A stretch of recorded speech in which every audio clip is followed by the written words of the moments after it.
1 Peter 3.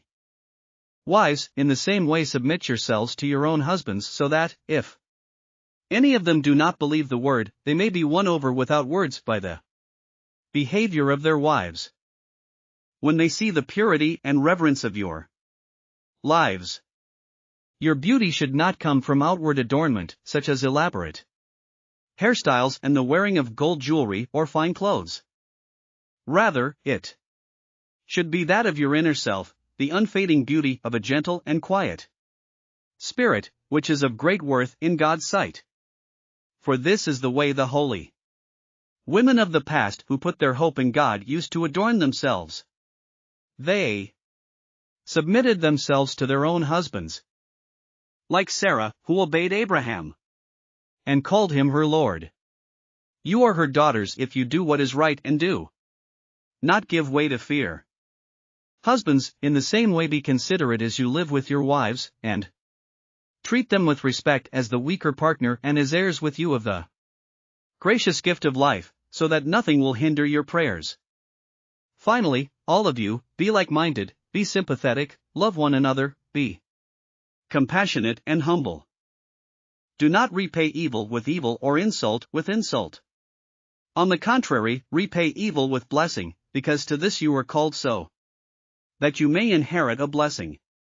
For whoever would love life and see good days must keep their tongue from evil and their lips from deceitful speech. They must turn from evil and do good. They must seek peace and pursue it. For the eyes of the Lord are on the righteous, and his ears are attentive to their prayer. But the face of the Lord is against those who do evil. Who is going to harm you if you are eager to do good? But even if you should suffer for what is right, you are blessed. Do not fear their threats. Do not be frightened. But in your hearts revere Christ as Lord. Always be prepared to give an answer to everyone who asks you to give the reason for the hope that you have.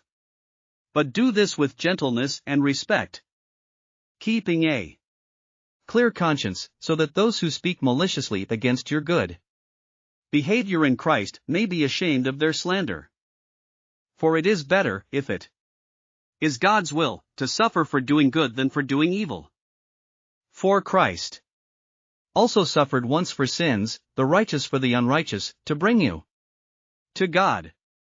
He was put to death in the body but made alive in the spirit.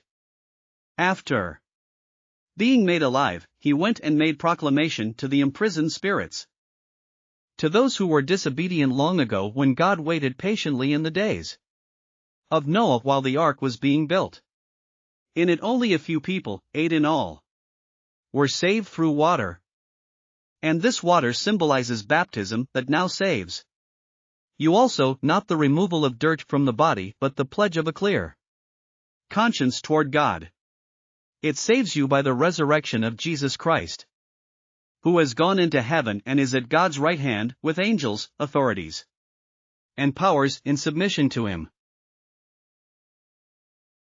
Thanks for listening to another chapter of the Bible. At My Faith Fuel, we believe a good coffee fuels your faith and energizes your day. Please visit myfaithfuel.com to explore our delicious coffee blends. Part of each purchase goes to training worshipers around the world.